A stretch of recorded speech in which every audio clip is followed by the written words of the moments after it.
right, man. Y'all know what it is, man. It's Stay Packing, your favorite uncut Green Bay podcast, man.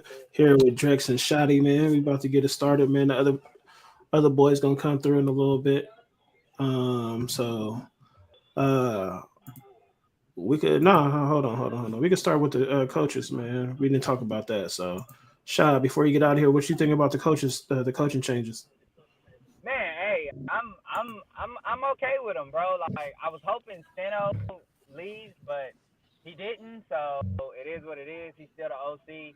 I hope they can figure out a way to demote him to offensive line coach and not OC. But I mean, we'll see. I trust Matt on that side of the ball. He's still one of the bright young minds when it comes to offenses, especially on that side of the ball. So I trust him to get that figured out.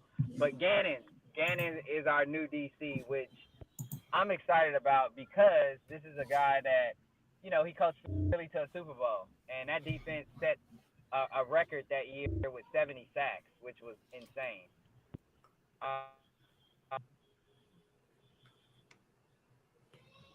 Sure, I think he cut out. You hear him or he cut out? Yeah, he cut out. Shot, I think you cut out. But go ahead, Drex. What you think about the coaching? Hey, Bama, man. I Y'all think we made trash. some. I think we made some good moves. Obviously, I'm speaking on what every Packer fan is speaking on right now, keeping Richard Biscacci up in there. But you know, I think we made some good moves getting in Gannon.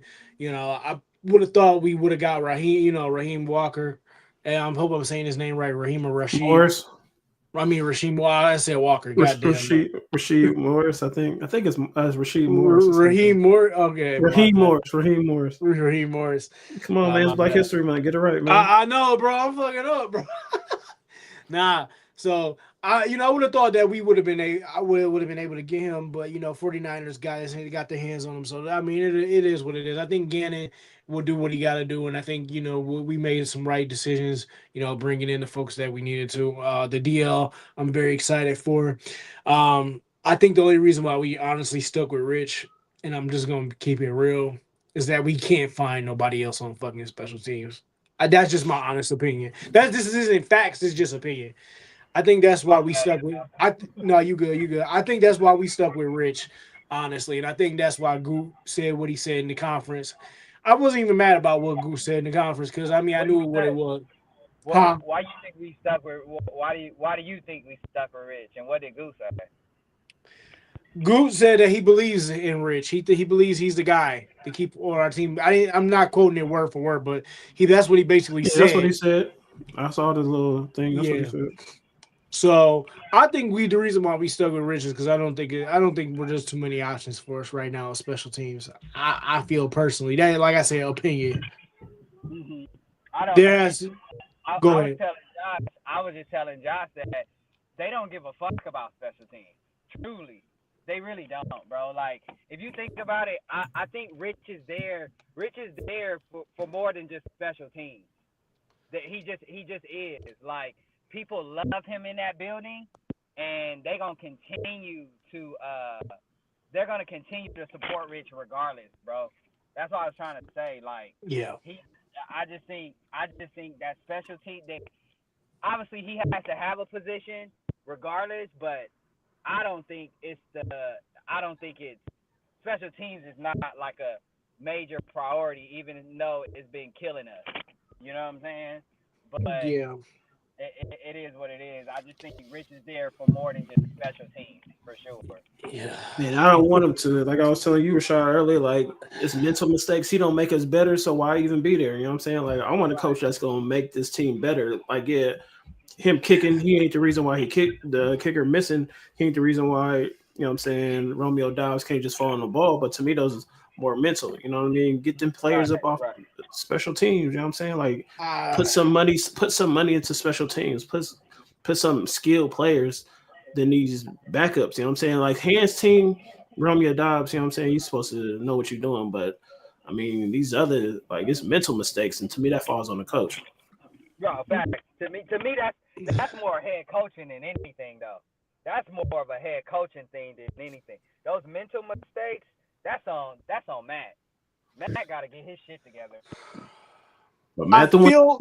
keeping Go it ahead. home. No, go ahead. I'll talk. I just think this year is a big year for this coaching staff and this organization.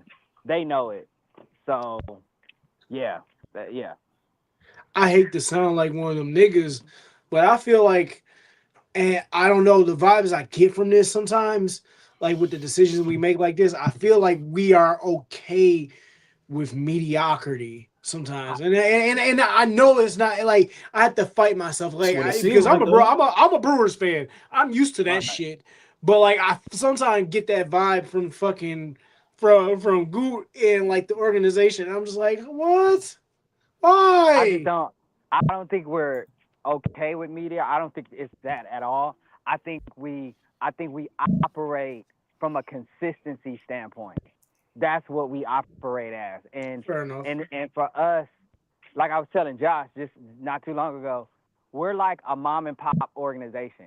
Yeah. You know, your mom and pops, old faithful, like they ain't never gonna change. They might tweak some things, but they never gonna change the recipe because the recipe has proven it's been successful for over 30 years. You know what I'm saying? So like, that's just how we move. We're not gonna just hire and fire. We don't move like that. And now, has it bitten us in the ass at times? Yes, of course it does. But more times than not, it's successful, and I'm okay with that. You know what I'm saying? I'm more than okay with that. So that's just how that's my take on it. Fair enough.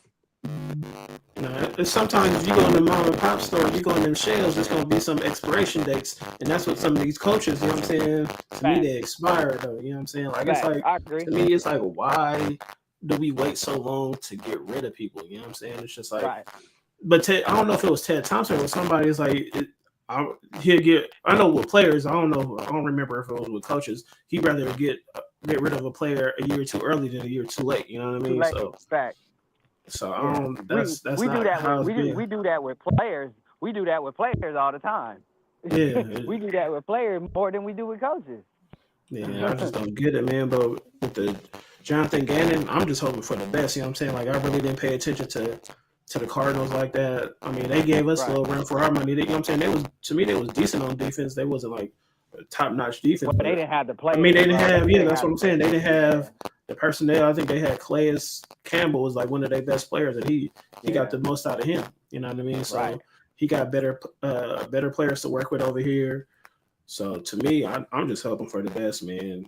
When it comes to not Rich Gannon, but Jonathan Gannon. I like that hire Gannon though. I just think that Gannon hire was I either wanted him or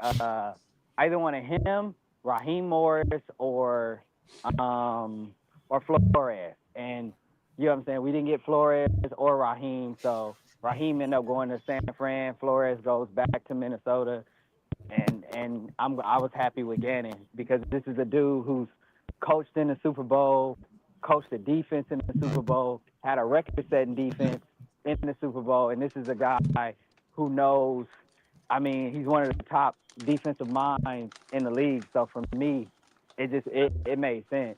So I love it. And I don't know if you guys agree with me, but I just believe Matt is like set it, forget it. He likes guys with head coaching backgrounds because he don't want to have to worry about that side of the ball. He just doesn't, like, because he got other shit to worry about. So that's just my opinion. Well, Ian just texted me and said, he said, will the coaching changes for the Packers make them better or worse? What you think of? Mine's is a wait and see approach. You know what I'm saying? As a Packer fan, I'm hoping for the best. You know what I mean? But will they? I mean, I don't see why not. You know what I'm saying? Like Hafley was a good coach, even though you know what I'm saying we clowned him about the 25 points. He still was a good coach. So I got to see if he's gonna be better, man. Because Hafley, he got this defense better, even though, like I said, he gave him 25 points in his last game in the fourth quarter. To me, it's just a wait and see approach. At least we wasn't a first round fucking exit in Joe Barry's last year in the fucking playoffs. Yeah, man. Like I don't know, man. I'll Like, raise that argument. well, with Joe Barry, but the thing with Joe Barry, his defense is played like Cookie. his defense was legit in the playoffs. You know what I'm saying? Like against the Niners that 1 year when they blocked the punt, like the defense didn't give up nothing. It was just the special teams and the offense messed up that game. You know what I mean? So it's just like he was trash all year long until the playoffs, and then it's like his team stepped up. You know what I'm saying? But I still wanted them going no matter what. Like Joe Barry just had to go. To me, that's like Rich Bisaccia. Dude, you gotta go. Old. Yeah, that's what I'm saying. How old is he? Boy, like, dude, like 80. You know what I'm saying? Like, you don't need to be. Yeah, all the leagues are moving in different directions, man. They bringing in young cats. So it's that's kind of another reason. I hate to sound like I'm an ageist, but I'm gonna be sound like a fucking ageist, man. Rich Bisaccia like doing special teams like it's probably the 80s or 90s, man. Yeah, like seriously. Like, I understand they like him in you can like him in the locker room, but you don't have to be in charge of special teams. You know what I'm saying? Like, Right. You can do all that somewhere else. It's just like, and Joe Barry, like that's Matt LaFleur's boy. Like, if you want to be on the staff, he can be on the staff, but don't be in charge of the defense. You know what I'm saying? Defense, right? You know what I'm saying? But like I said, also in Drex, man, when Joe Barry's defense came to play during the playoffs, man, that's all I know. Yeah, he did. But, They did. when we needed a stop, he just couldn't get that stop. But for 4 quarters, for 58 seconds, 58 minutes, that boy's defense was playing. It's always like that with us. You know what I'm saying? It's just like, we give up that block punt, and then we can't do nothing in the at the end because Aaron Rodgers had a chance to win it, and then we couldn't do nothing in special teams. So I could go over some of these.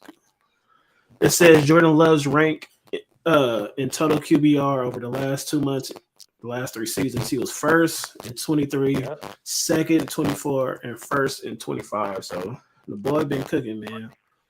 Yeah. So what that tells me is he plays his best. He just ain't got weapons around him. Play his best. He need an offensive line first and foremost. So and that's what we was talking about too. That offensive line is crazy. The fact, oh man, I do not like the idea that they put Jordan Morgan on left tackle. I have a gut feeling that's good. I do. Shit. I do.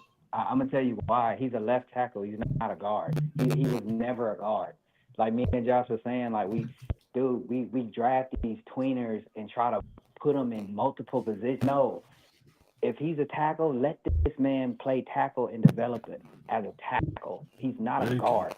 And I like I tell everybody though. I told Josh this. Everybody gonna really see Morgan is gonna ball the fuck out at left tackle next year. And all that buzz talk is you're gonna have to wipe all that egg off your face. A lot of people. I'm trying to not you. Okay. Greg, so I'm just I know it's cool. I'll take it. I'm just saying, bro. I want to get proved wrong. Could have had Smith and Jigba and Jigba would be in the Super Bowl right now.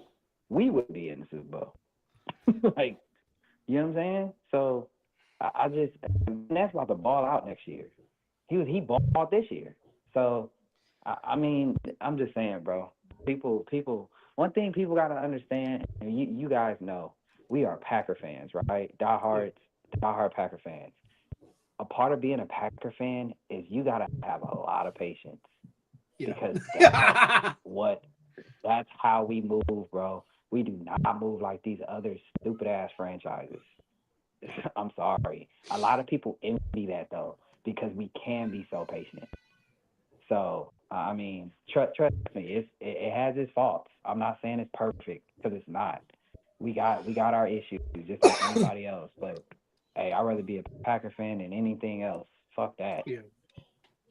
No, for sure. I mean, that's the only thing I know how to be. It just shows to me that here come Adam. There we go. Hey, how you doing, man? What up, man? What up, dude? Chilling, man. Glad you could join us, man. Absolutely, So, man. Nah, Thanks for having me. Nah, it's all good, man. You know, it's uncut over here, so say what you want. You know what I'm saying? It Oh yeah, is what it is. So we could go back to we just finished talking about the coaching changes. So what you got to what's your thoughts on the coaching changes? Personally, I like the DC hire. I mean, like I said on my podcast, I don't like that. We kind of feel handicapped in hiring him a little bit. Like, not that it's a bad hire, but like, sitting here that we had to wait to talk to Jim Leonard just because the way the tampering rules are. Like, I just think that's kind of bullshit a little bit. But I mean, I like the hire. Appreciate it.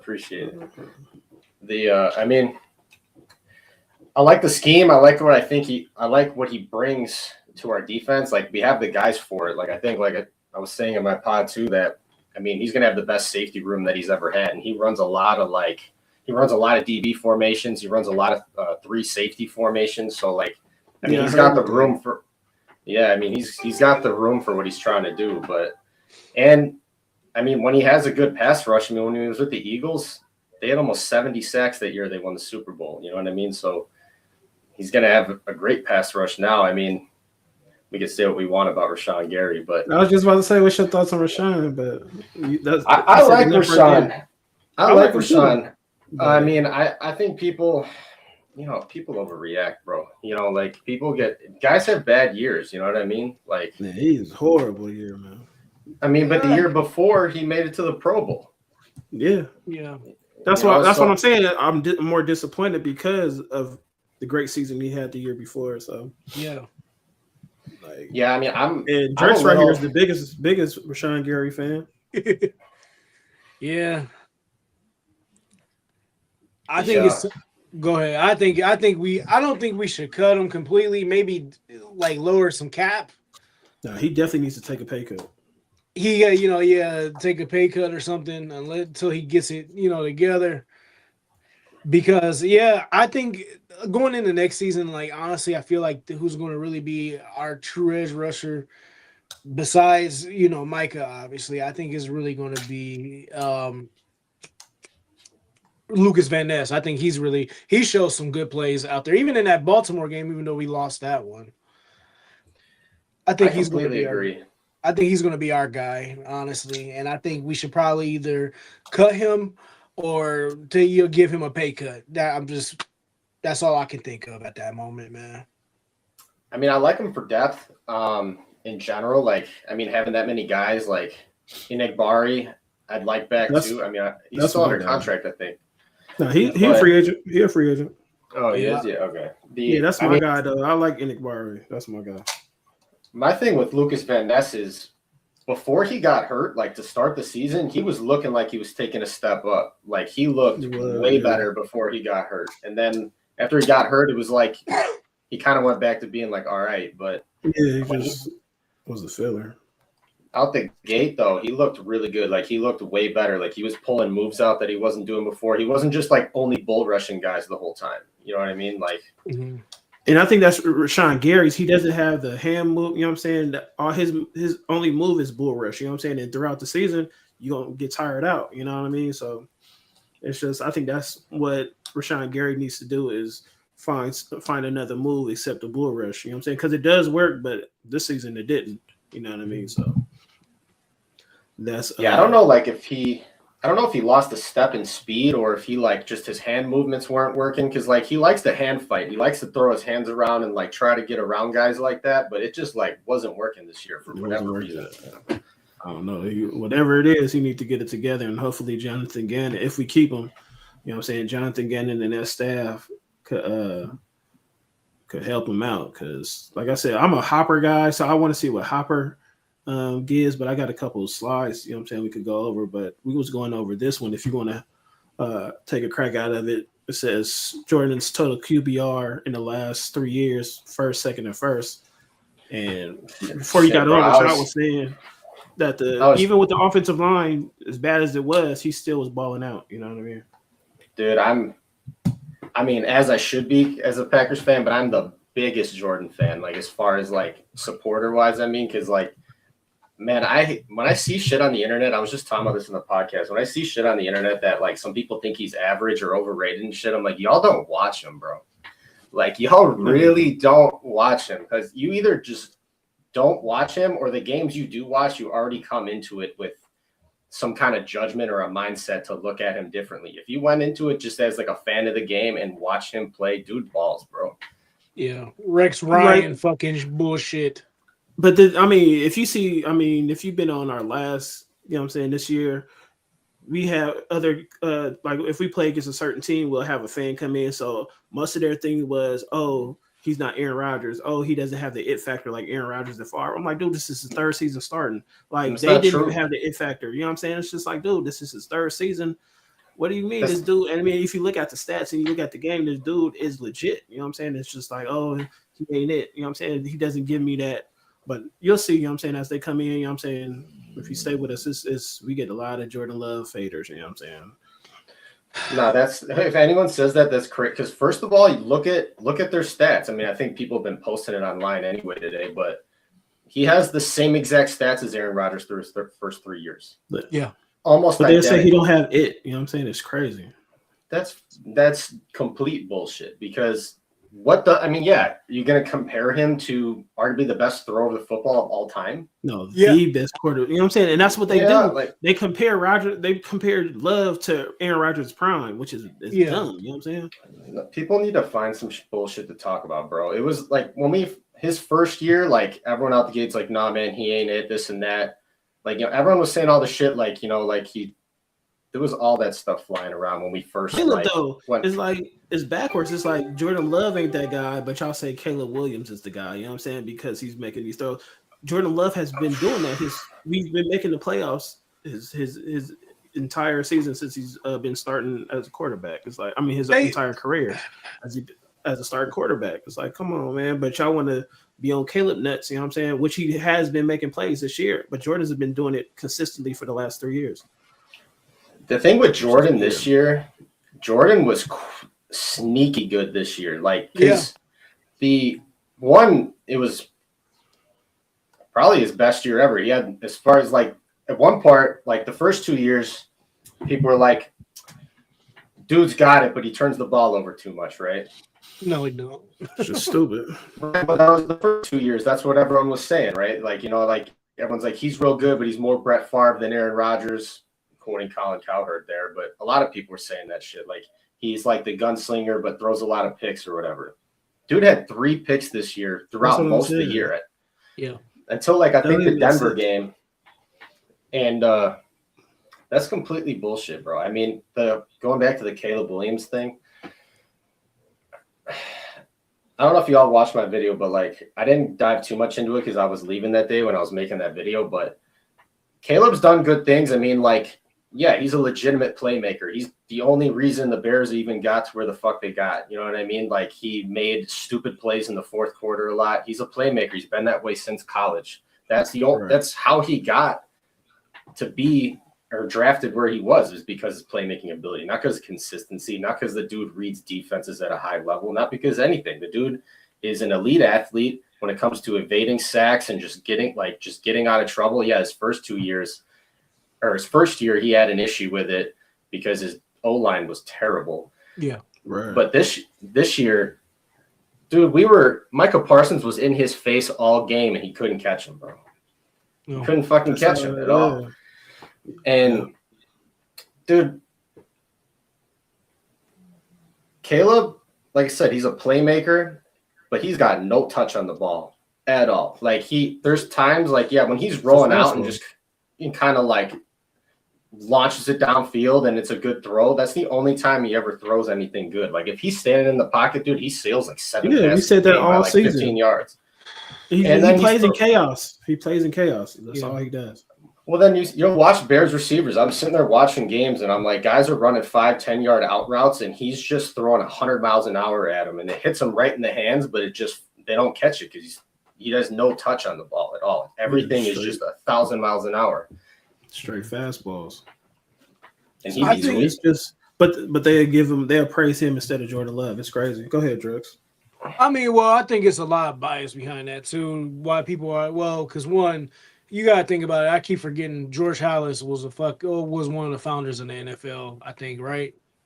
Or was he one of the executives? The Packers and the Bears are the two oldest teams in the league, so like they probably both of them have like that family's still in it. So yeah, they probably have some kind of say in something somewhere. You know what I mean? Yeah. So I think George Halas was one of the founders in the NFL. I don't know, But so actually. yeah.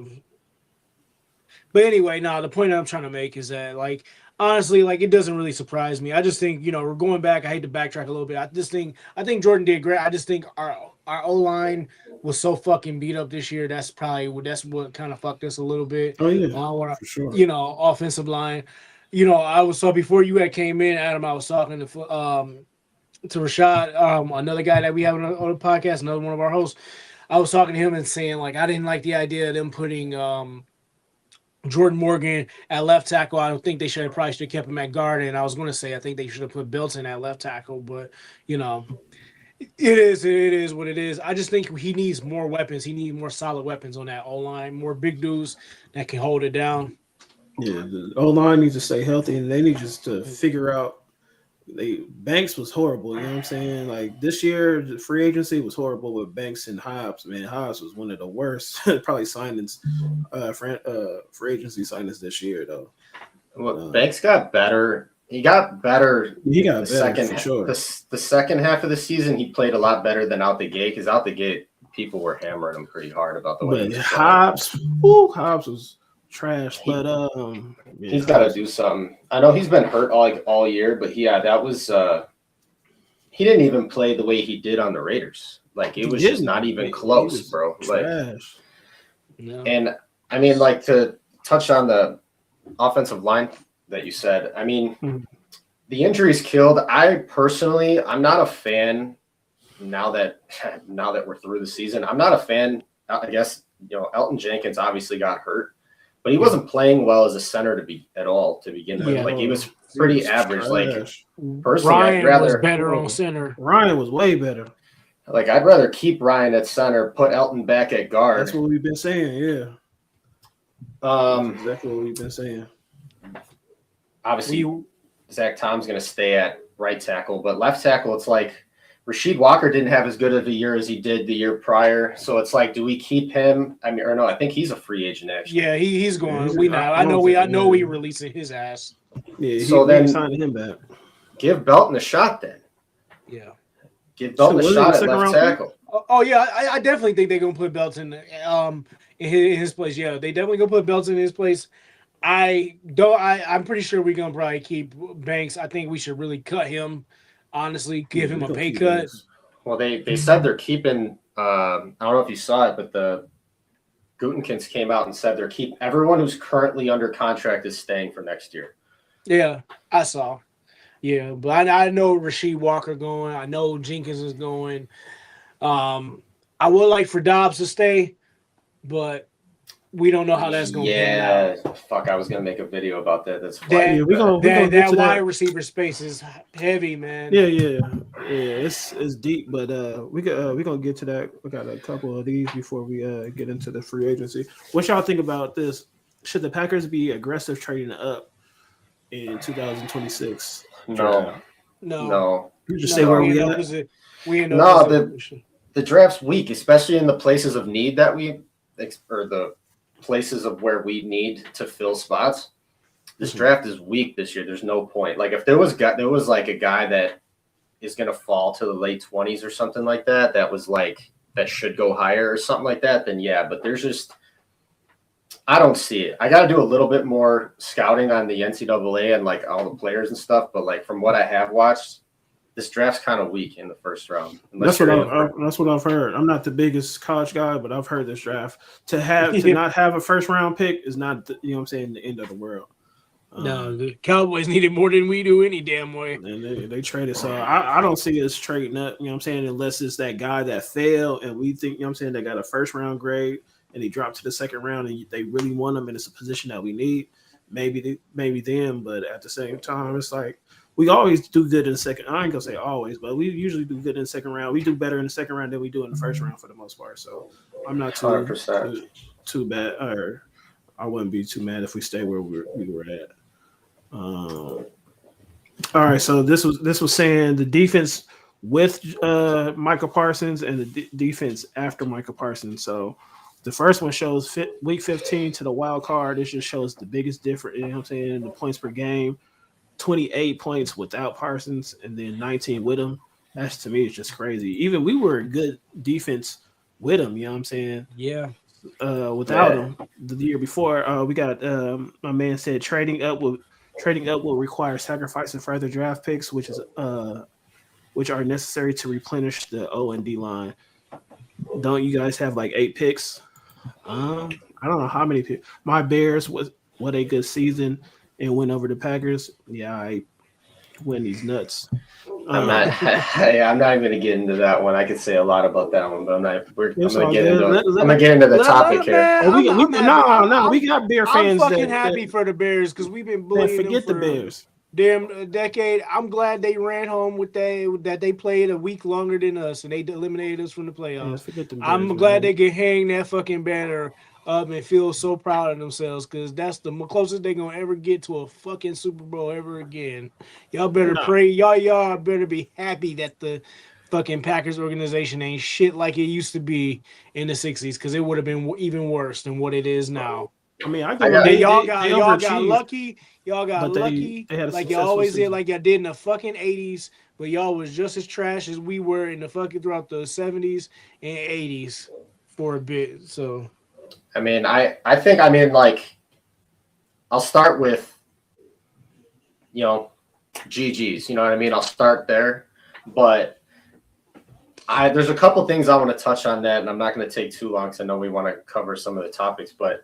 Yeah, go ahead. One, the whole narrative that Caleb Williams owns the Packers or whatever right now. Let me give you the big screen, Adam. Hold on. Go ahead.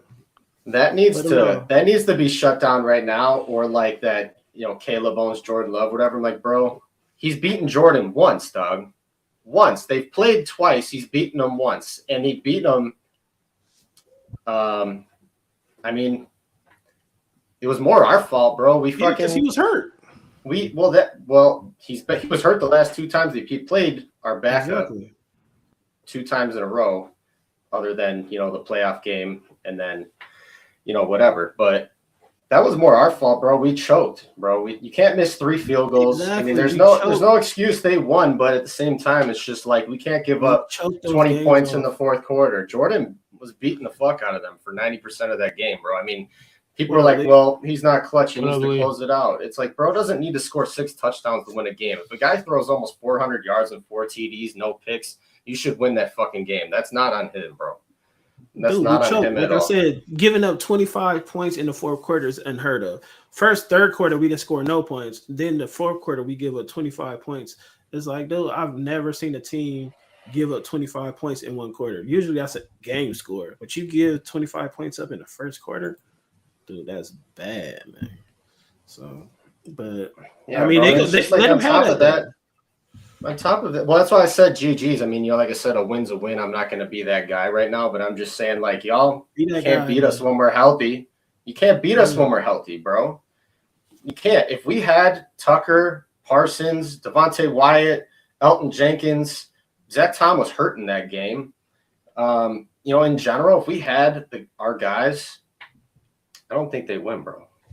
I mean, they haven't won, and I don't think they will, bro. If Michael Parsons was in that game, you think they're scoring that many points in the fourth quarter? They ain't scoring 25. That's what I'm saying. I said that they're going to make it a game in the fourth quarter. They've done it all year. I said that. They always do it.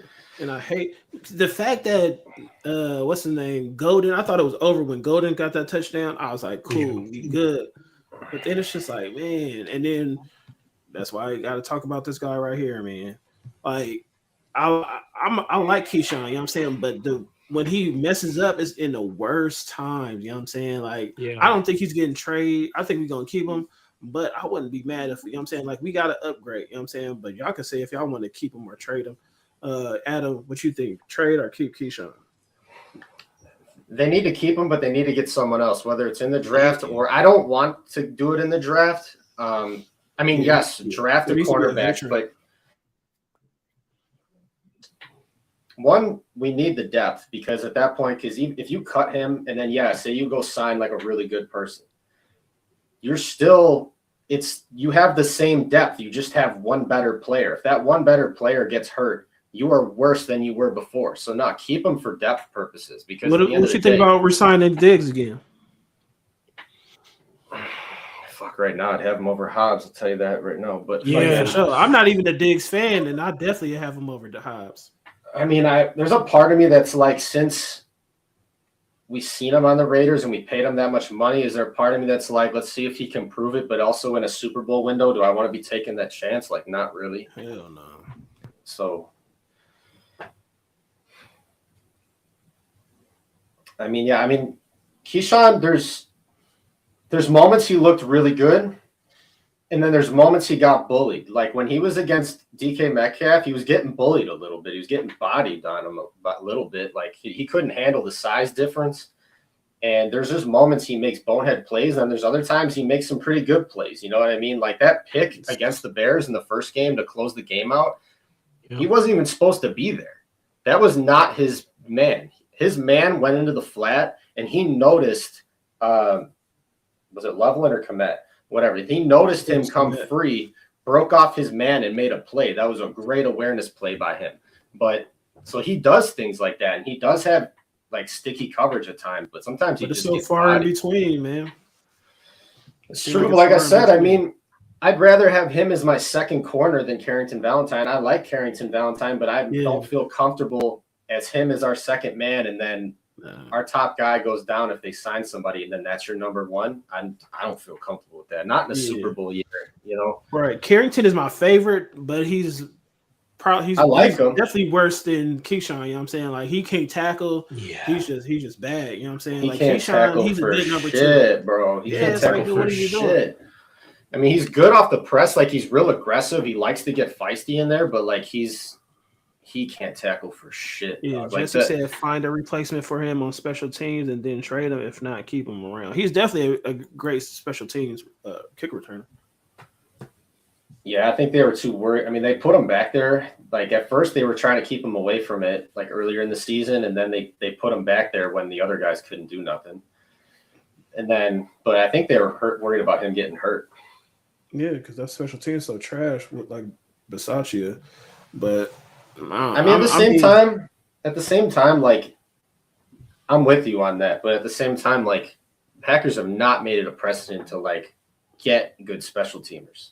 Yeah, we was talking about it earlier. Like to me, they have to put some more money into that. Put some more skill guys, like because Rashad, the guy before he was on before, he said that the organization just loves Rich Bisaccia. To me, they can love him all they want, but if you're not helping special teams, put him somewhere else. You know what I'm saying? He ain't got to be the special teams coach. He could still be in the organization somewhere, be on a coaching staff somewhere, but not in charge of the special teams. Because under him, I'm not saying he's the reason why we missing kicks and stuff like that, but it's like he not helping the situation. You know what I mean? So get Bisaccia up out of here. To me, Keyshawn, why not put him on kick return, man? Spark a fire or something. Because man, this special teams is so trash.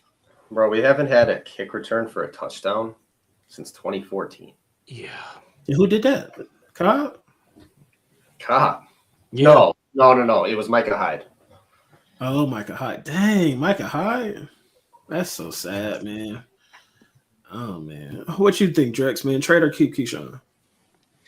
Make him secondary. I'm like Adam. Make him secondary. But, yeah, we need a number one CB. He couldn't fulfill Jair. You know, I think I really wanted us to keep Micah Robinson, but he was a rookie, so it was nothing we could really do. He's over there with the Titans now, so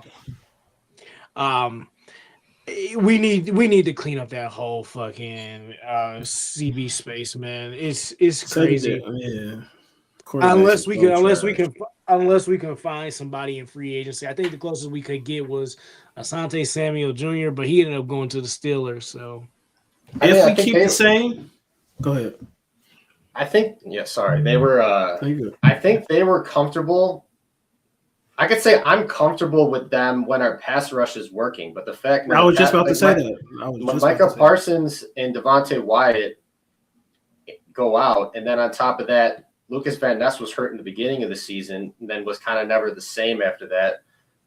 If we can't purely yes, like I made a video about the pass rush will get us to the Super Bowl, but we still need guys to be able to cover when the pass rush isn't getting there, at least for, a certain amount of time. You know what I mean? Like, we can't just sit here and be like, yeah, our guys are good enough if our pass rush is working. Yeah, exactly. I don't like saying that, because pass rush can make anybody look good, but when you don't have it all the time, and we didn't have it all the time, they was getting cooked back there. You know what I'm saying? And then at the same time, I know Xavier McKinney made the Pro Bowl, or not the Pro Bowl, but All Pro, the second team, but he was dropping interceptions. It's like, dude, when y'all have them, catch them. You know what I'm saying? Like, y'all not that good, because when y'all drop them, then they give them a second chance, and they usually get a touchdown or get some points. It's like, dude, catch the ball, man. The ball is right. Like, I don't know how McKinney, he's good, but I don't know if he was All Pro this year, because he dropped too many interceptions, and it was just bad. You know what I'm saying? Like, dude, y'all too good to be dropping these interceptions, and y'all not good at. Well, I ain't gonna say the cornerbacks are just bad, man. Preach on that. To be honest, I actually kind of forgot about that, and then now you're bringing me flashbacks of man, that one game. I don't remember what game it was, but he dropped 3 picks. Yeah, it's like, dude, what is you doing? It was in the same game, bro. It was fuck, what game was that? Yeah, I don't know if it was against the Bears or if it was against the Broncos or something, but he literally dropped 3 picks that would have won us the game. It was a game we lost. It was probably the Broncos game. I was about to say Broncos, because we had chances against the Broncos. It might have been a Broncos game. Fumbled that too. Almost all the games that we lost, we choked them off, except for, I know, Baltimore. We just got destroyed. You know what I'm saying? So, we couldn't stop Derrick Henry for a fucking life. You couldn't pay us to stop that man that day, dude. Oh my god, that was the worst. That was almost as bad. I turned it off. I didn't watch it. That was almost as bad as when we played Mostert in the fucking playoffs, dude. Yeah, that was I'm telling you, awful. We got so many Niner fans that watch this and part of, you know what I'm saying, the stay tuned. You gonna keep being with us. You gonna hate Niner fans if you don't already. So, we got Bears fans. So, but it's just that secondary. I don't think we trading. If we could get a second round pick for Keyshawn, trade him. But other than that, third round. Because we got a third round for Rasul Douglas, and then I think that's how we got Tucker Kraft. But I mean, like I said, I think we draft somebody for sure. But I would, like I said, we are in the heart of a Super Bowl window. You got to go get somebody. I mean, I don't know. I know we're over the cap right now, so I mean, so for fake example, if they let Rashawn go and free up that, I think he's a 20 million cap hit this coming year, something crazy like that. If they can free that up and use that to go get somebody, then I'm all for it, to be honest.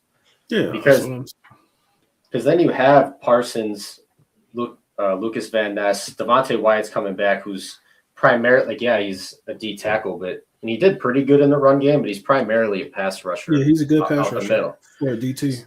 So you got guys there. So I would go get a corner personally, but. Yeah, I'm a corner. Rashad and a couple others think that we're gonna go trenches. I wouldn't be mad, but if you go trenches in the second round, you definitely got to get a cornerback. But I want a quarterback in free agency the most. So they're gonna go D tackle. I put money on it. We need it because they. Like I said, I mean, Devontae Wyatt's great at rushing the passer. He's decent at stopping the run, but they need another big body in there. Nazir Stackhouse did okay, for a rookie, but they need someone with a bigger body that can stop the run back there. Yeah, Sorrell's more of a pass rusher than a run stopper.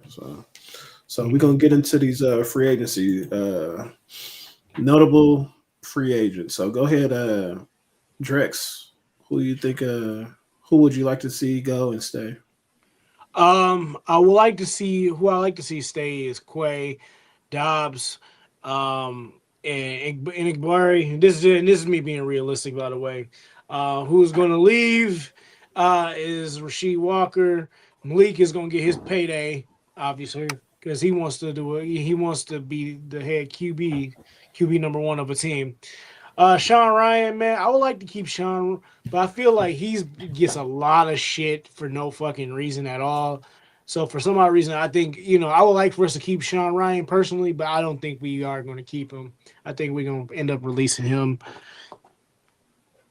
Yeah, I mean, I like Sean Ryan as a center. What you got, Adam, on these? I would like to keep Sean, or I'm not going to give my list, but I just wanted to touch on you brought up Sean Ryan.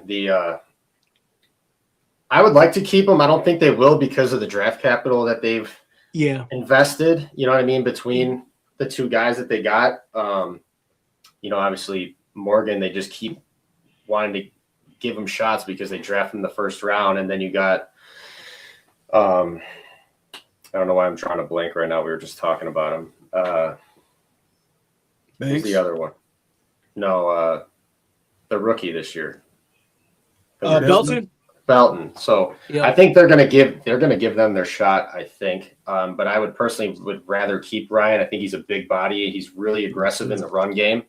I would like to keep him for depth purposes, but I mean, on my list here, I really want to keep Dobbs, but they need to give Matthew Golden his shot, man. Every time he's out there, the dude's making plays, dude. Every fucking time. Every time they throw him the ball, which obviously wasn't a lot. He probably only had But he had the best hands. Dude, just making plays all the time. And on top of that, his speed, dude, just everything, bro. He's making plays. Dude, him and Christian Watson, it's going to be crazy. Yeah. But then you can – the thing is, it's like with Romeo, it's like,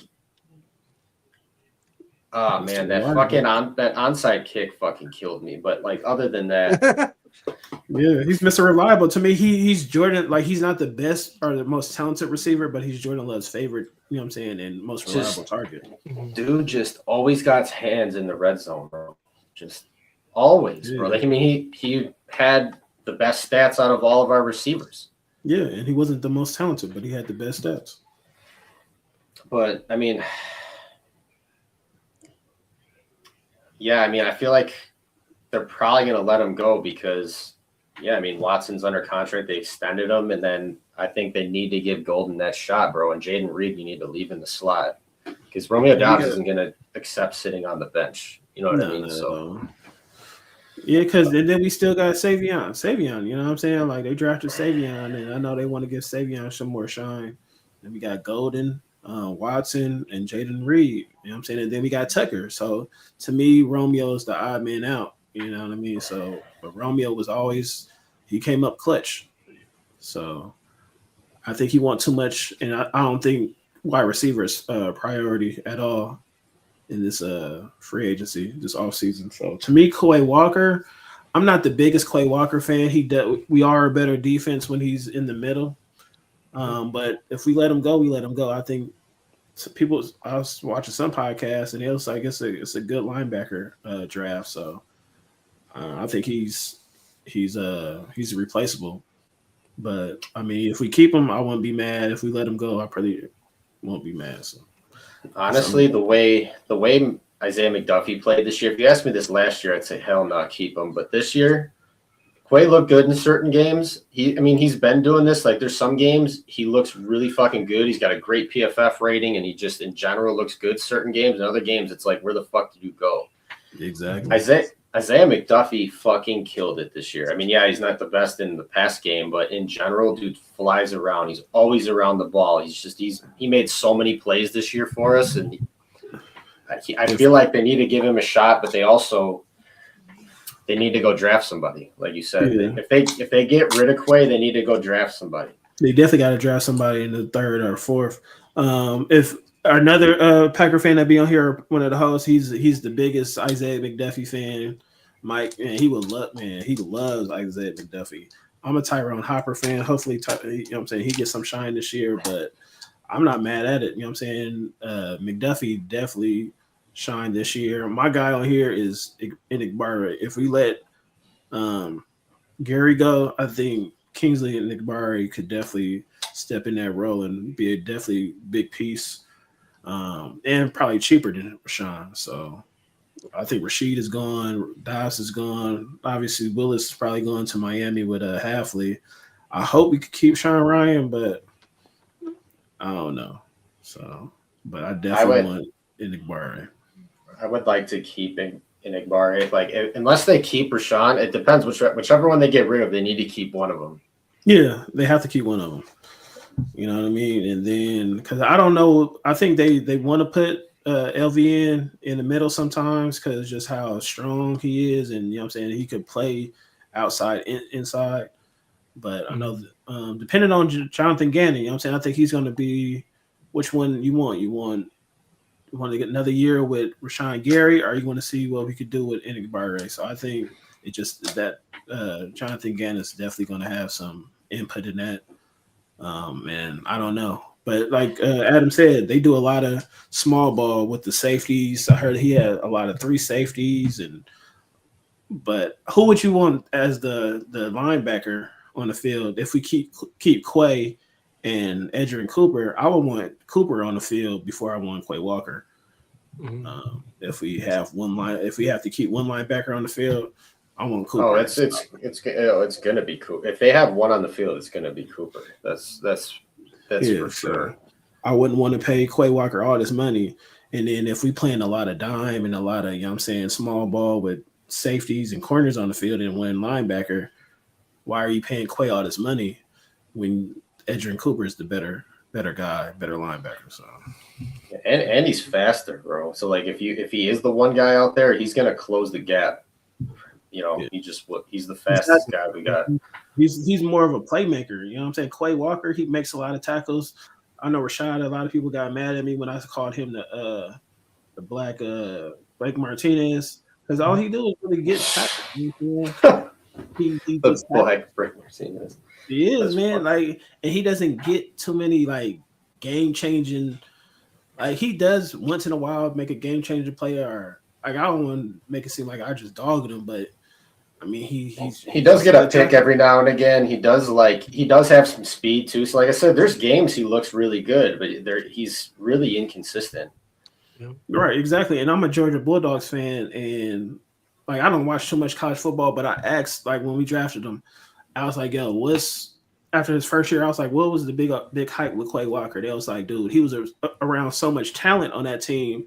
You know what I'm saying? He didn't really have to do much, but you know what I'm saying? He was a good player, but it was a lot of like Jalen Carter, you know what I'm saying? All them guys made him look better than what he really was. And I'm starting to see that now. You know what I'm saying? Like, he wasn't, I mean, he's definitely inconsistent, but they said he benefited the most out of that Georgia Bulldogs defense. And to me, I asked about Wyatt too. They say Wyatt was legit, you know what I'm saying? But they say Quay Walker benefited the most. I'm just taking Georgia Bulldogs fans' word for it. So to me, I'm starting to see it. So yeah, I mean, Wyatt's a dog. I like him a lot. If he stays healthy, he does a lot of good things. He has a wicked spin move for a guy that size. But the best Georgia Bulldog we got is Javon Bullard, man. He fucking killed it this year. Yes. Oh my God. He fucking killed it, bro. He didn't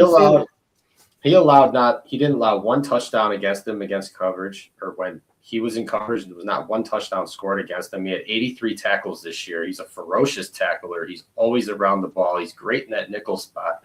He's just he 100%. He was good last year, but he 100% took a step up this year. He definitely took a step up, man. You ain't never lied about that. He was elite as fuck this year. I was a big fan. Like, he was everywhere. And if Jonathan Gannon, if that's true, how he like to have 3 safeties, I hope Bullard is the guy, because I want it to be Xavier McKinney, Evans, and Bullard on the field at the same time. Dude, people aren't talking enough about Evan Williams. Evan Williams fucking killed it too. He had 100 tackles this year. He had, I think he was I was just looking at this. And I was about to give up on Evan Williams, but this year, no, he was great last season. He was better than McKinney. He was better than McKinney this year. So, I'll let Adam. I got called a Bears fan for what I'm about to say. Mike said it. Because Kyle Long came out and said we're the team to beat in the NFC. I don't think we are right now because of the way we lost.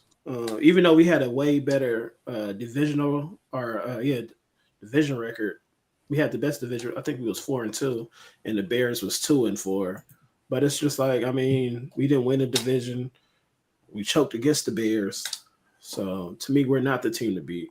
Like I said, the Bears overachieved, and to me, they're the only team in the division that had a successful season. You know what I'm saying? To me, as a Packer fan, we didn't have a successful season. You know what I'm saying? Because of, we can say whatever, the injuries or whatever had to, we didn't. To me, we didn't. It's Super Bowl or bust. So I don't think we're the team to be in the NFC North. So Adam, if like you said, it's hard to say that, like, obviously given the way it went, but at the same time, like, I'd argue roster wise, we have the best roster. We have the best on paper. But I mean, but when they're healthy, I mean, before everyone got hurt in the Broncos game, we were right there, dude. We were top 3 teams in the league. Right. So, like, I mean, I was trying to find this shit. Yeah, go ahead. Drex, go ahead. Drex, you think the Packers are the team to beat in the NFC North? This would be the last question. I think so. I think we can. We just gotta. We should be. I think we are, and I think we should have been. You know, injuries unfortunately set us back. Bad play calling. You know, us being unable to stop the run in a lot of games. You know, it is what it is. But I think this is, you know, hopefully, you know, by next season, you know, it's not too many fucking injuries, and hopefully we all click in. Matt lets Jordan be Jordan out there, take the handcuffs off him, and let him just do him without fucking holding him back. I think that's what a lot of fans are also kind of pissed at Matt about, you know. So that's all I really want. I think we can do that. Oh, that's what I was trying to get. Yeah, Evan Williams led the team with 3 interceptions, 5 pass defenses. He had 100 tackles. He had 89 on defense, 11 on special teams. I mean, dude, he was a beast, man. He's definitely underrated. He's underrated, man. Yeah, that's the biggest steal of the 4th round since Bakhtiari, bro. Yeah, I forgot about Bakhtiari being 4th round. Yeah, but to me, you can't choke. You know what I'm saying? Like I said, the record wise, we was 4-2 in a division. It's like we should be the team to beat because we swept. We swept the Lions, who's supposed to be the big bad team coming out the North, and then we split. Obviously, I mean, with the Vikings loss, that last loss, I don't really count it. You know what I'm saying? It is what it is because, yeah, that was just stupid. But Bears, we should have beat the Bears. Well, especially since last year, what, we won 1 game? It was 1-5. It was 1-5 last year. We fucking dominated this year in the division, and on top of that, like, the Bears game. I mean, they didn't even beat the Lions, sweep the Lions. The Lions swept their asses. They got swept. Well, that and fuck, dude, we would have swept the Bears. We would have swept the division. If Romeo fucking catches that onside kick, we sweep the Bears. Yeah, everything. I think that Denver game was our fucking Achilles heel. Honestly, it hurt bad. We had like 6 guys drop in that game. And what pissed me off. Right, and what pissed me off about that fucking game even more, I don't really hate too many AFC teams, but I hate the fucking Broncos. But still, we lost that Super Bowl. I'm still holding that grudge. I'm just playing. Nah, but that was our Achilles heel, and we made Bo Nix look. Man. Yeah, and we made Bo Nix look like a fucking. I'm a Bo Nix fan, man. I can't lie. I'm only a Bo Nix fan because nobody else like him. So. Everybody was saying he gonna come out. He's just a professional student and stuff like that. I've been a Bo Nix fan, but it's just like the way we lose is the worst. It's like we was talking before, like especially in the playoffs, like we find the worst ways to lose games. You know what I'm saying? It's like, why do y'all find a worse way to lose that you did before? It's like, come on, man. Why is it always on some fucking bunk ass play, bro? That's what I'm saying. It'd be always like on some.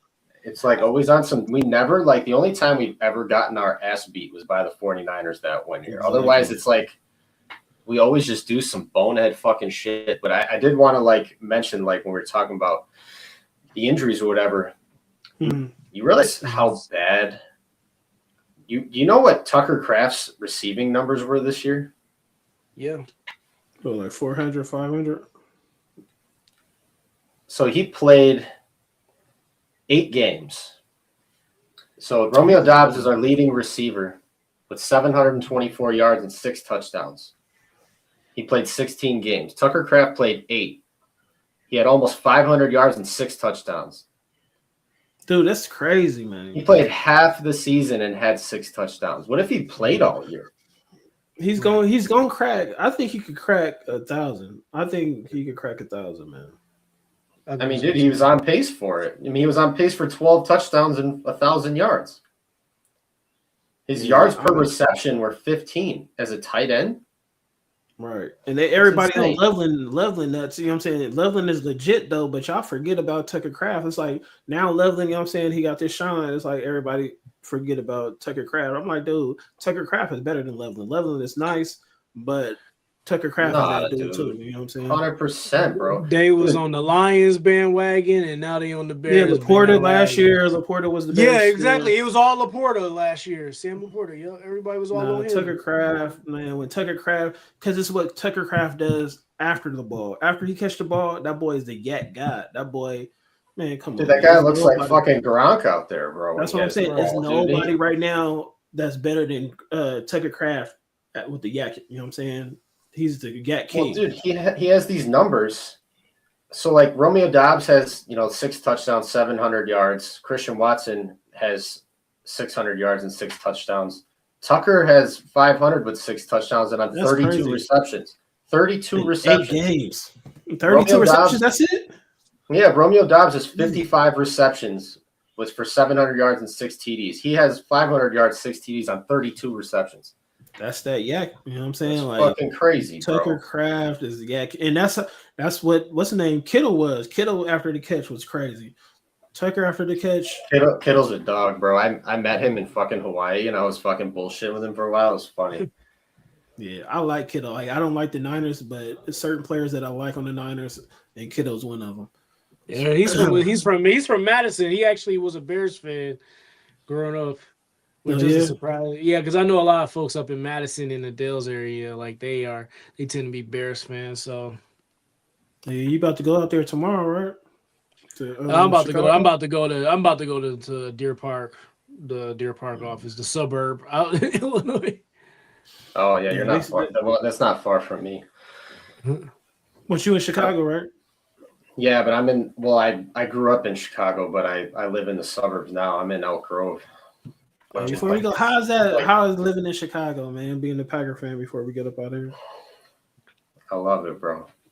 I love the hate, bro. I fucking talk hella shit, bro. It's fun as fuck, dude. I mean, most of the time they're like, you have people who are just salty, and then you got other people that are like, hey man, you've been beating our ass forever. You got people who are humble about it, but I mean, it's fun though. You know what I mean?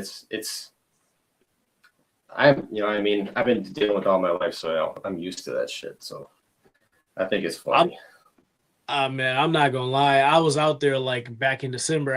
November, I had to stay out there because I managed a site out in Chicago in the Deer Park office as well, and besides Milwaukee out here. So I was going to Will's Northwood Inn, a Packer bar, like a lot, yeah. And I felt like for the first time in a long time, like in Illinois, besides Waukegan, where most of my family's from, I actually kind of felt at home seeing a lot of Packers fans up in there. Of course, Bears fans was coming in.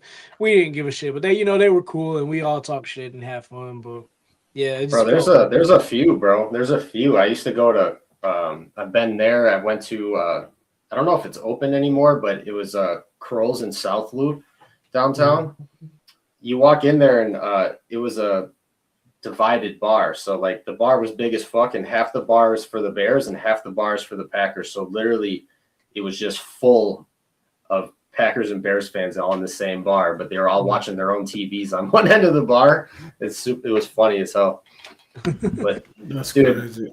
Northwood's Inn is kind of lit though, but you gotta like wait in line to get in that motherfucker because it's usually around the block. I need to come out there. You gotta go early. I went at 10 o'clock. The first time I went, I realized, like, yeah, you got seats was reserved, all that. I had to stand and shit, and I hated it. But, like, you go on a weekday, it's not too much traffic, or you go in on a Sunday at 10. I made sure I met out with met a buddy over there who's a Packer fan as well. I told him like, look, I got the front reserved for us, so nobody can say you can't stand anywhere. Yeah, it gets packed as fuck. Like the few times I was there, it took like a half hour or so to get in that motherfucker because the line was so long. But they have like a cool outdoor area and shit like that. It's not a massive bar, but it's pretty cool though. Yeah, very small. So. I got to get out there, man, because I'm in, the Bay Area, California. So I got to deal with a whole bunch of Niner fans. My man, she said, no dog in the fight. Got the Packers better defense next year, and the offense is a wash. Who y'all want in the first round? We don't have a first round pick, so I don't know who we gonna get in the second round. You can't gauge the second round. So I want it position wise.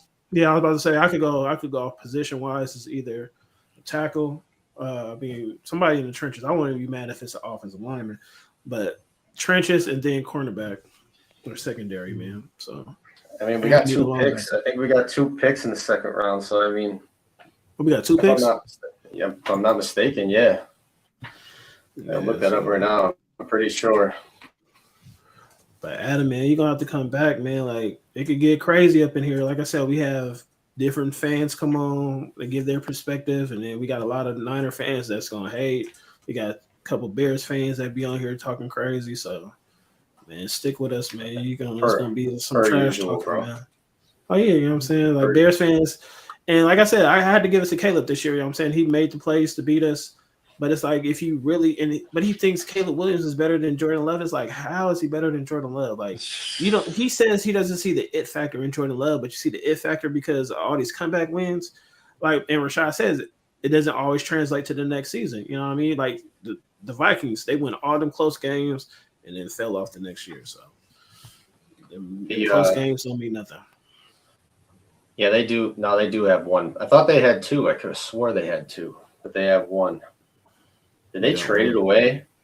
Oh, they traded it. Didn't they trade it in the Micah Parsons trade? I know we traded 2 first. I don't know if it was a second in there. I know they traded 2 first, and it was another pick. I don't know if it was a second round pick. Well, it was 2 first, Kenny Clark, but I can't remember if there was a second rounder in there or not. No, I don't remember it being a second rounder though. But I know when we got Quay Walker and Wyatt, that was 2 second round picks. Well, that was the Aaron Rodgers trade. We have 3 7th round picks because we lost Josh Myers and we lost Eric Wilson. 3 7th round picks. Yeah. Yeah, I'm glad we got rid of him at center. Yeah, the funny thing is, I was just talking about this, like, obviously, like a lot of Packer fans were hating on him, but like, I'm pretty sure he had a good year with the Jets. Oh yeah, he did. That's why they extended him. Yeah, Eric Stokes had a good year with the Raiders. Fucking. I would take Eric Stokes right now. Straight, I would take him. I would take him over year Hobbs, one, man. year 1, year 2. Eric Stokes, I would take. Hobbs didn't do anything. Like Stokes, you know what I'm saying? He was trash. Like I don't even know if he got an interception while he was with us, but he wasn't getting. I don't remember. I ain't gonna say he was just trash though. But Hobbs, man, I remember Rashad loving Hobbs. I'm like, come on, man, we ain't seen this dude play because he was clowning Jair. You know what I'm saying? Yeah, Jair ain't the same. But he was never as bad as you know what I'm saying, Hobbs was on the field while he was with us. On the Baltimore, yeah, he was trash, but while with us, man, I told him, I was like, cornerback gonna hurt us if we don't have a good pass rush. Then we traded for Parsons, and I don't know what it was after Parsons. We couldn't get to the quarterback for nothing, man. Mm-hmm. It's like we forgot how to play defense. It was pretty frustrating because, like, you would assume, like, when he went down, like, obviously everyone was pretty fucking bummed about that, but I was thinking, like, they should at least do what they did last year.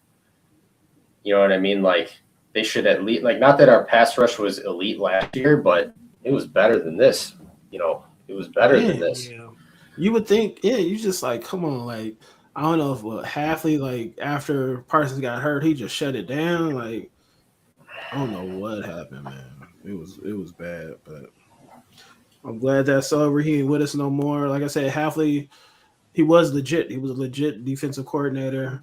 It's just you're only good as your last game. I always say you're only good as your last game, and his unit allowed 25 points in the fourth quarter. And that's all I got to say about Jeff Halfley, man. I ain't trying to dog the man, but you can't give up. Your unit can't give up 25 points in the fourth quarter. And Matt LaFleur, I'm still on your head too. You did not score in the third quarter. Like that second half was just horrible for us. So, but yeah, I mean, there's moments like where, Halfley looked like elite, and then there's other moments where it's just like, again, just like, yeah, it's just I don't know. What's that called? I don't know. I mean, I know like at the end of the day, the players have to make plays, but it's just like. That's how I feel. You gotta do something, bro. Like, I mean, you gotta do something. Like, I mean, if your pass rush isn't getting there, you need to start because that's what you did before. Like, I think Edgerrin Cooper was a rookie last year, right? So, like, they had him blitzing so much more last year. Man, a lot more. I don't know. Like, he didn't fall off to me. He just wasn't, to me, he didn't take that next step. And I think it's because of the coaching, too, though. You know what I'm saying? Like you said, they didn't blitz him almost at all this year. You know what I'm saying? And he was making plays like, dude could tackle, you know what I'm saying? It's like, why are you not using Edgerrin Cooper like you did last year?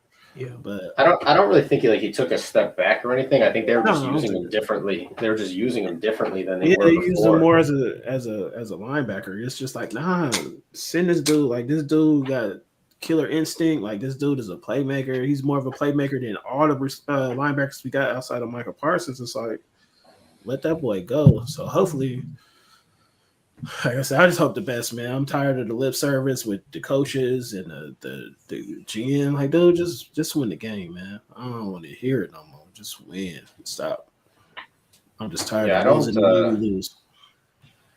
Yeah, because it's funny. Because like I said, we never get our ass beat. Like, it's like the Ravens did, but other than that, like, we never get our ass beat. It's always like some dumbass shit we do. Like, it just and we've been saying it all year. Like, we beat ourselves. And people look at that as an excuse, but it's just when you look at that from our point of view, it's like, yeah, they can call us biased and homers all we want, but like we're watching the game, dude. Like they're doing dumbass shit, dude. Like, you know what I mean? Like, it's just like, it's just what the fuck is happening, bro? Like, I don't know. In the worst times of the game too, it's like, dude, why are you doing this right now? Like, and y'all praying that we make those dumbass mistakes too. It's like, dude, like, what are you like? I don't know, man. It's just like in the playoffs, you make like the secondary can't cover no more.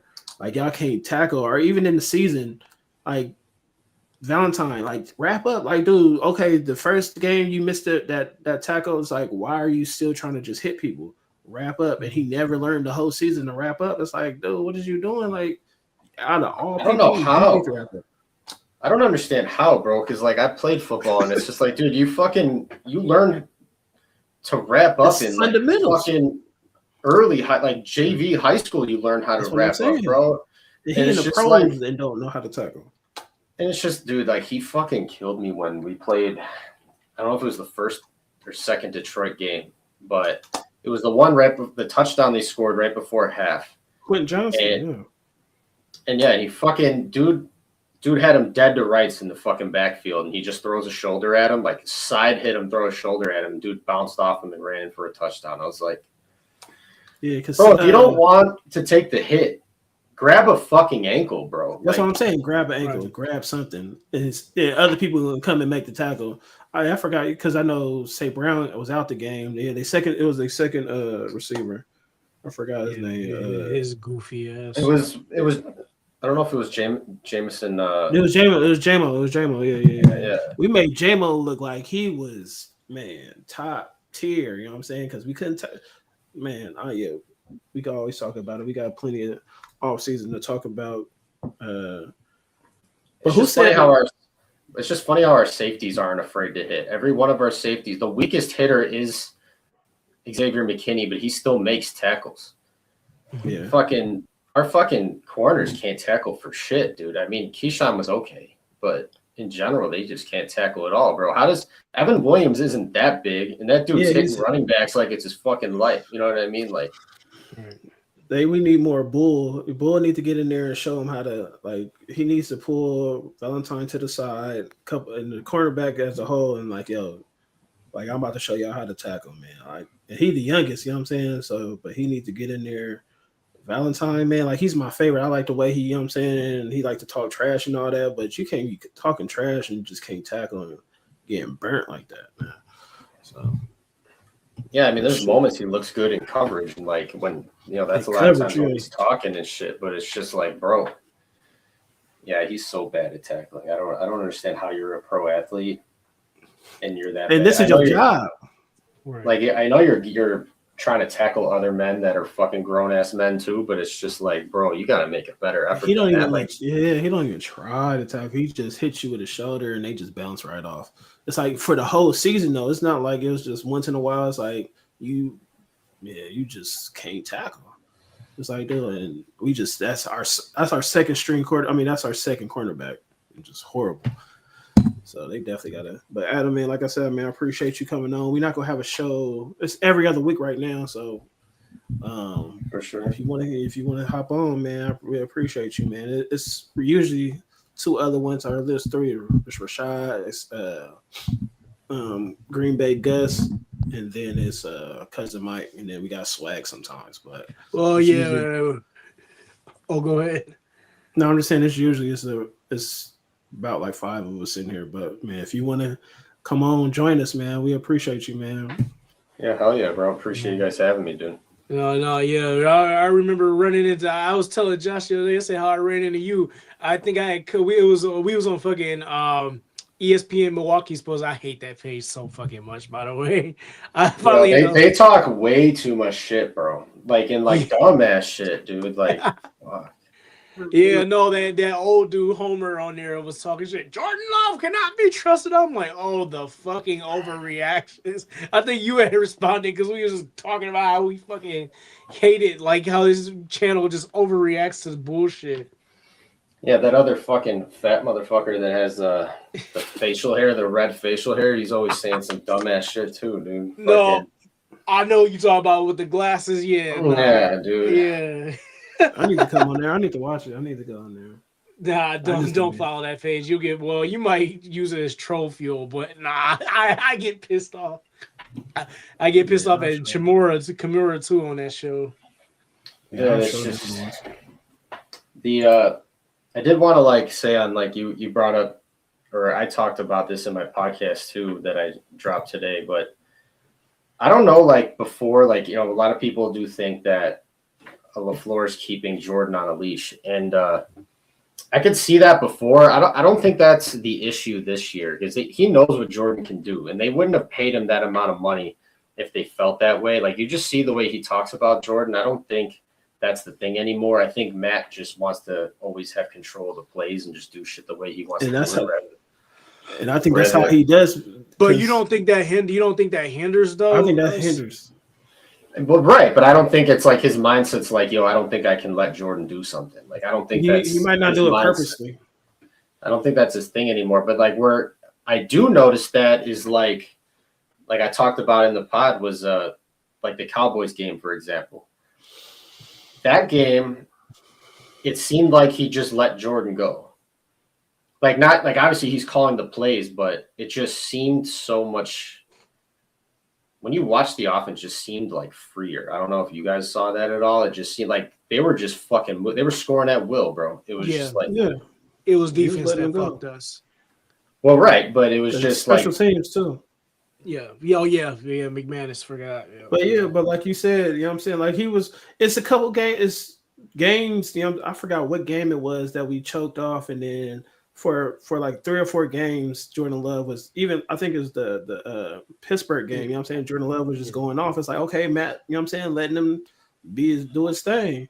And it's just like because before that it was like we were saying on the podcast here, we was like Matt LaFleur always plays not to lose than to to win. Just keep your foot on their neck and keep on going. And then he chooses because before we played the Bears, it was like he was doing that, and then it's like the second half you want to reel it back. I didn't watch the game, and I'm not about to watch the game, but they seem like he just reeled it back in and starts throwing. Start calling some crazy passes or plays. It's like to me, it's the play calling, man, and to me that falls on Matt LaFleur. It's just like the defense needs to get stops though, bro. Like, so I feel like he feels like if that's like is true, and he's like he does play more conservatively, whether it's to like waste time or do whatever. Like, I have the lead, let's just coast to the win or whatever. And it's just like the defense needs to make a play then. And then it's just like, I get it though. Like, we just want them to just keep doing it. Like, score fucking 50 points if you can. You know what I mean? But I don't know. That's a whole different argument. No, I get you, but I give you, because to me it wasn't even Jordan. It was him. His play calling was predictable against the Eagles. You know what I'm saying? They call it out. You know what I'm saying? Oh, yeah. Whatever play they called it out. It's like, come on, man. And you actually run the ball. You run that play. To me, it was like either Jordan Love, you check out that play, or Matt LaFleur. Why are you even running that play right there? You know what I'm saying? It's just like, come on, man. Like, your plays is your play calling is trash right now. You know what I'm saying? And then, like I said, throughout the season, he switched it up, and we, you know what I'm saying, went on a roll a little bit. But it's just like, man, that play calling is just it's unpredictable, man. I think he's a good play caller, but in certain times, it's like he goes back to playing conservative, and it's just it hurts us. Yeah. But like I said, I don't gotta like Matt LaFleur. I just want us to win. I ain't gotta like anybody, just win the games. But I don't like I'm not gonna go against Matt LaFleur. Like, I ain't gonna be like, oh, I hope we don't win so we can fire Matt LaFleur. Nah, I want him to prove me wrong. Like with Aaron Rodgers, I want you to prove me wrong so we can win the Super Bowl. Yeah, personally, I hate that argument of when people want Matt fired. Like, I get the frustration 100%. I understand it, but I don't want your team to lose. Like, it was weird. Well, it's just like I don't see it getting better. Like, I don't see how you're gonna fire him in the middle of a Super Bowl window, bring a new coach in, which means like if they fire Matt, everyone's gonna go, right? Yeah. At least mostly. So like you're bringing an entire new coaching staff, an entire new system. They need to build an entire new culture. Players need to learn everything. They need to learn verbiage, audibles, all of everything. And you have so many young guys that are just finally getting to understand the system, only been in the system for a year or two. It's just like finally getting it going. And it's just like, you really think someone's just going to step in here and we're just going to win a Super Bowl? It's just going to be that simple. Like, you know what I mean? Like, I don't know. That's just the way I think about it. It's like, can it happen? Sure, it can happen. But at the end of the day, as soon as John Harbaugh got hired, who are you hiring that you just feel confident of? It's just like, yeah, this guy, we're winning the Super Bowl next. You know what I mean? I don't know. I just don't think it's that simple, you know? Here's my argument about it. I don't think Matt should have got fired, and I'm glad we kept him. And I think that's what and I'm going to be honest, this is why I'm going to say this. This is my argument. A lot of NFC North teams was looking forward to us firing Matt because they felt like they knew they was going to get an advantage with beating us or with defeating us like in following seasons. So that's why I'm glad we kept Matt. I do question a lot of things that Matt do personally. But I knew that he was going to be the best we was going to get, because if we did go through the process of getting a new coach, like you said, it would have been the rebuild era kind of. Well, it's like you have this great team, but it's just like, yeah, there's always like every time there's a new coach, like there's always these hiccups because guys are still learning the system. They're not going to be able to call like the plays that they can call today. Yeah, they're not going to execute on the same level on the first year. They just don't, you know what I mean? Like, if you guys fuck up a lot, they like, you know, they start to get better like the second half of the season because then they're in it a little more. But it's just Matt's a good enough coach to me to win the suit. The players need to make plays, bro. Like at the same time, like, yeah, like, you know, it's not Matt's fault that the defense fucked up that bad. Right. You know what I'm saying? And it's just like, or special teams, you know what I mean? That's not like, yeah. No, I put more the last game. Like, I'm not a LaFleur guy at all no more. You know what I'm saying? This is my season. I'm done with him. But like I said, I hope he proves me wrong, and I want us to, like, I don't want him fired. You know what I'm saying? I'm just not a Matt guy because of, you know what I'm saying, I got my reasons. But I put the more blame on Halfley than anything. You know what I'm saying? And then Rich Bisaccia. That Chicago, we got 21-3, man. Like, there's no way they should win that game, man. Like, none. 25 points in the fourth quarter, that's the defense and special teams all day. Jordan Love had one of his best games ever, you know what I'm saying? But to me, you know what I'm saying, where Matt LaFleur is like always after I ain't gonna say always after halftime because usually we a second half team.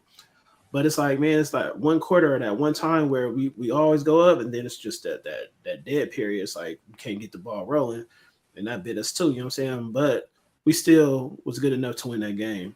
Injuries, offense or not, man, like that defense messed us up against the Bears. So Yeah, the three missed field goals was fucking tough too. Yeah, The one, especially the one when Ben Johnson called the goddamn timeout right when he made the goal, and then we got to do it again.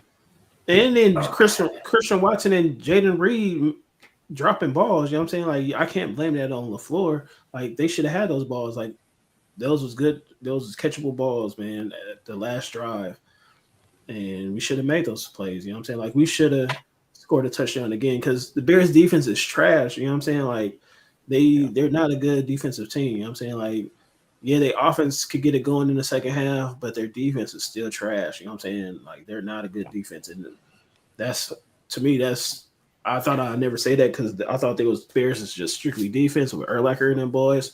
But now they defense is their Achilles heel. And but yeah, I mean they lived off turnovers. I mean, like right. And that's like super unsustainable. I was like telling a Bears fan the other day, and they were sitting there saying all this stuff about defense. I'm like, dude, you guys got a lot of metrics that are in the low 20s on your defense, dude. Like you guys don't have a great defense. The only thing you guys are good at on defense is stopping the run, and you guys create a lot of turnovers. But like you can't sit there and say that they're just going to do that next year. From year to year, yeah. You know what I'm saying? And then that was us last year, and now we had we had like 4 picks on the year or some shit like that. I don't even know. McKinney had like 8. McKinney dropped like he dropped like 8 this year, but last year, 2 years ago, you know what I'm saying? He almost led the league in interceptions. So I mean, it's just year to year with us. They're gonna see this year that is year to year with them. You know what I'm saying? Like stuff don't always carry on to next year because we thought Jordan Love was gonna take off from his first starting season to the next one, and he didn't. You know what I'm saying? He obviously got hurt against the Eagles that first game, but you know what I'm saying? Like everything, just because you in the season, you know what I'm saying, on a high note, you know what I'm saying, don't mean it's going to take off in the next season. So hopefully that's with us too. We ended it on the low, and next year we ended on a high, man. Yeah, I mean it's tough, man. It's tough. You know what I mean? That shit hurt because, I mean, you know, there was just so many fans. As soon as all those injuries, as soon as Micah Parsons went down alone, like everyone's just like, we're cooked. And it's just like, it kind of ended. I mean, I shouldn't say that because it shouldn't all be on him, but it did dramatically affect everything, which is pretty fucking unfortunate because you can't let that happen. You can't let that happen. I mean, like, yeah, obviously you're not going to be as good, but you can't play the way you did. You just can't, you know. Yeah, like I'm gonna show it one more time. This stat right here, like look at the points per game. You know what I'm saying? From week 15 to the wild card, they allowed almost 30 points, and before that, with Michael Parsons, only 19. Dude, that's almost a 10-point. You know what I'm saying? Difference with one player. You know what I'm saying? We shouldn't be that bad because before we had Michael Parsons, the year before, we were still a good defense. You know what I mean? We were a top 10 defense last year. Exactly. It's like, I don't know. That's what I'm saying. Like, Hafley act like he didn't know what to do without Parsons. Like, you ain't got Wyatt still, but it's still like, dude, we still had good players on that defense. Yeah, people got to win their matchups, dude. They got to fucking win their matchups, man. Like I was saying, Jordan was sneaky good this year. I mean, obviously Packer fans were talking about it, but dude, he was the most efficient quarterback in the league. He was number 1 in EPA per play in the whole league. Even without that stat, he's top 6 in like almost all metrics. Yeah, especially with a clean pocket. Like when you protected Jordan Love, he was the best in the league. You know what I'm saying? But guys throwing dimes, bro. Like I was watching some of his highlights yesterday, and like, me too. It's crazy. Dude, he was lighting teams up, dropping balls in a bucket, dude. Like crazy shit, dude. Like, but then they would say that Jordan Love, like we have people come on, oh Jordan throwing off his back foot, it's lucky passes.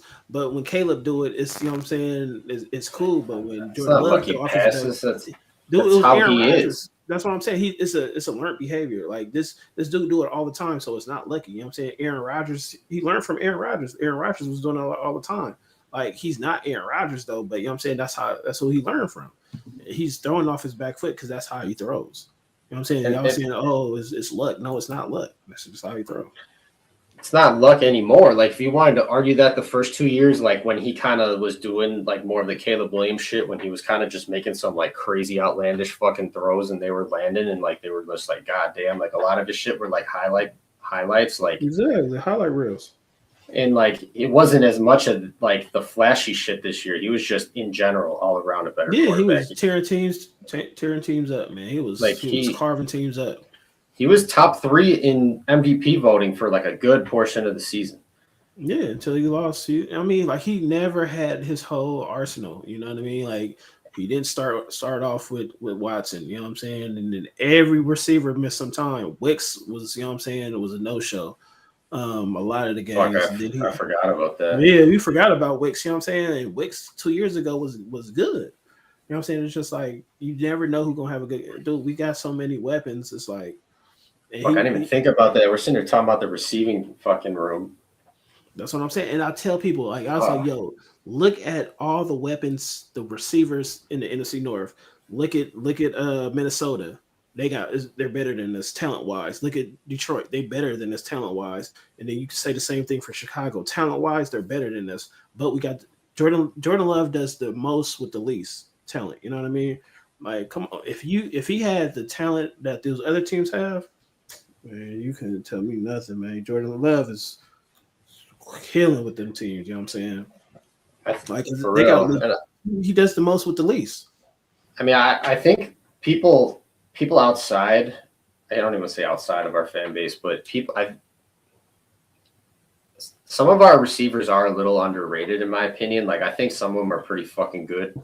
Like Jaden Reed's a dog. Devontae Wicks, when he wants, like he has some insane moments too. It's just like we need to fix the inconsistencies a little bit, but I feel like people underrate them a little bit. That's just my opinion. Like I had a Bears fan say like our best receiver would be their number 4. I'm like, you're fucking stupid, bro. I ain't going like you're fucking like you're wild. Every one of our receivers would be a number 2 on every other team. That's what I'm saying. They're fucking crazy, bro. I'm like, who's better than fucking our receivers? The only receiver you have that's better than ours is technically DJ Moore. He didn't play that that's this it. year. DJ Moore is. I was like, your third receiver is Zacchaeus. Zacchaeus would be like our 5th receiver. So like, exactly. I don't give a fuck what he did this year. He'd be like our 5th receiver. I'm not going that far, but they, you know what I'm saying? They top heavy. You know what I'm saying? This is Jefferson, the St. Brown, and then you know what I'm saying, and then it's DJ Moore. Like, yeah, like I'd rather have what we have. We have so much depth. It's like we don't need, because before when we had that guy, when we had Adams, yeah, I mean him and Rodgers were making plays all the fucking time, but there was certain games they just knew we were throwing to him all the time. Yeah, because Rodgers would have Tay vision. You know what I'm saying? It's just Devontae, and it never worked. You know what I'm saying? Like sometimes it did during the season, it did, but not in the playoffs. Yeah, and it's just like I would much rather have wide receiver by committee, especially like if our guys were worse, then yeah, but I think every one of our guys would be a number 2 on any team. Any team. It's just like, and that's why I tell people like Jordan Love does the most with the least amount of talent compared to the other teams in the NFC North. It's like, dude, this dude makes it work. You know what I'm saying? Like he don't need. It's like, oh, the reason why y'all don't win is because y'all don't got a number 1 receiver. Okay, we did. We ran through Dallas without a number 1. You know what I'm saying? Like we've been going to the playoffs like that. I just like, dude, if we had one, it'd be worse. We beat hella good teams. The only teams we lost to were bad teams. And like the Browns, people love to bring up the Browns game. Oh, Jordan didn't have a good game against the Browns. First of all, Myles Garrett fucking beat the fuck out of them all game. That's not his fault, dude. Our line couldn't stop Myles Garrett at all. And then other than that, we lost by a blocked field goal. They didn't block the field goal. He took us down the field. He took us down. He took us down on the field to score, and they missed. It's like, oh man, this team, like I said, we just find weird ways to lose, man. Yeah, I mean, but again, like I I don't get too invested in some of that because like I even like Matt LaFleur or Jordan or any of that, like people love to pick certain games, and it's just like you think Brady or Belichick didn't have bad games? Oh no, for sure. Yeah, so I'm still like I personally don't like get super invested. I like to look at like a bigger sample size, and like the sample size shows like Jordan's a fucking dog, bro. Like, you know. People that don't think Jordan Love is at least a top 10 quarterback don't know football. Like I can't talk football with you if you don't even think he's a top 10. And we have people that don't think he's top 10. So it's like, come on, man. You can't name 10 quarterbacks better than Jordan Love. I was like, there's 3 people who think that, bro. Like I was saying, is you're a Bears fan, you don't watch him. Or when you do watch him, you're already in the mindset of hating. So when he does do something bad, that's what you see. You're ignoring what looks good, and you're just in your mind pointing out. You're only remembering what he does bad. Exactly. So it is what it is, man. Like I said, I just want to win now, man. Like we got the talent. Dude, we have a Super Bowl team, bro. I'm not. It's Super Bowl or bust for us. It's always Super Bowl. The only time it wasn't Super Bowl or bust for us is when Jordan Love his first year starting. Other than that, I mean, Super Bowl. I mean, I don't even like I just thought of this. I fucking hate the whole argument of y'all were the 7th seed 3 years in a row. That's bullshit to me because we were not ready to win before. We were better than we thought. The first year Jordan started, we were technically still in a rebuild. Second year was supposed to be a little better. This was the first year, in my opinion, we were all in. This was a Super Bowl team. That's why they went and got Parsons. I know that's what the front office was thinking. This is the year. The first 2 years, they weren't like, yeah. This is our fucking all-go Super Bowl team. There's no fucking shot they thought that. Jordan came out and was good, and then they just had guys. They just went far. You know what I mean? But they weren't. Jordan's first year, they weren't ready to win a Super Bowl. If you think that, it's crazy. We overachieved. 100%, dude. No shit. We were the 7th seed. Like we still made the fucking playoffs, and then we beat the shit out of the number 1 team at that time. Exactly. But this year is a disappointment just because this was the first real Super Bowl year, and it just sucks. It was derailed by injuries, and I hate like the argument like, you know, injuries are part of the game, this and that. It's like, yeah. That is true. But when you have that many impact players out, you're no longer that team of advertised anymore. You're just not. Like, yeah, every team has injuries. For sure. It's going to happen. But when you lose 7 starters that are your main people, you ain't the same team anymore, dog. If you go far without those people, that's fucking insane. Yeah. You know what I mean? Like the Niners. That's what happens. But that's what happens when you lose guys. They were fucking just like us. They were fucking decimated. And like, luckily, in that second was the first or second game of the playoffs. Fucking Brock Purdy went on God mode. Yeah. But then they walked into Seattle and got their fucking shit kicked in. You know what I mean? They came back down in reality. So because they don't have their guys, bro. Yeah, you go so far with your players, your playmakers. I mean, the other part about the injuries is look at the final 4 teams. I mean, there's 2 now, but look at the final 4 teams. They're healthy. They're pretty fucking healthy. Like, yeah, they probably have some injuries, but they have their stars. Yeah, all 4 of them did. Yeah, I was watching Locked On Packers, and yeah, he was saying how they were the most healthiest teams in the league. So. Yeah, bro, they were. They are. I mean, look through the Patriots are healthy as fuck. Seattle's healthy as. I mean, they probably have some injuries, but they're not missing Jared Verse. They're not missing like, you know what I mean. They're guys. We are missing our guys. You know, all of our fucking guys that tore like 6 knees got torn this year, and it was all of our best players. Exactly. But it's just fucking unfortunate that like the number 1 receiver thing. We have a number 1 receiver. It's our fucking tight end. You know what I mean? Yeah, that's our go-to. And you can't stop him. That's the thing. Like like I said before, man, he's the yak king, yak guy. So. Bro, he's got such a dog mentality, bro. That guy goes out there, dude, and he's just He's a You know, fucking dog, bro. and before we get off, like I want the best, like Musgrave. I wish he would do a little bit more. Like I'm a Musgrave fan, but it's just like I don't know if it's I don't know what it is with Musgrave, man. I just wish he could, you know what I'm saying? Because he's fast, you know what I'm saying? Like I don't know why Musgrave don't get I don't know. He ain't getting it right now. So I feel like they're just not using him enough. Like, cause like clearly that first year, he looked really fucking good. yeah. And Fast as hell. and then like Tucker went down and like, yeah, he made some plays. Like that one fucking sliding dive play he fucking made. There was a couple of them. Mm-hmm. And like he made some cool plays, but I don't feel like they used them enough. They weren't using them the way that they were using before. And it's just like, why wouldn't you go back to that? Like you're Matt LaFleur had him in the first year. He cooked all that up for him in that first year. It's like, why wouldn't you go back to some of that? And he cooked it during Dallas, you know what I mean? Like that Dallas playoffs, like he had the to me, the only knock on him at that time was he couldn't stay on his feet. You know what I'm saying? Like he for some reason he just couldn't stay on his feet. He didn't catch the ball. He was just so clumsy, but he could catch though. You know what I mean? Like, I mean, one thing he fine, dude. I mean, I don't care if he catches a ball 20 yards downfield and falls, that's 20 fucking yards, you know. But it was like he's so fast. Like there has to be plays in the ways you can use Musgrave.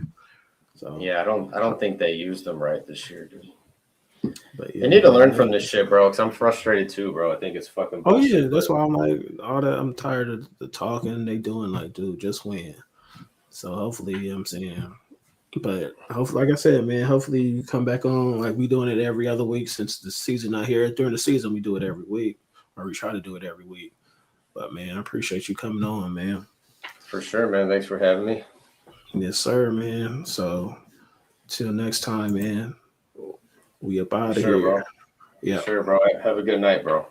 You too.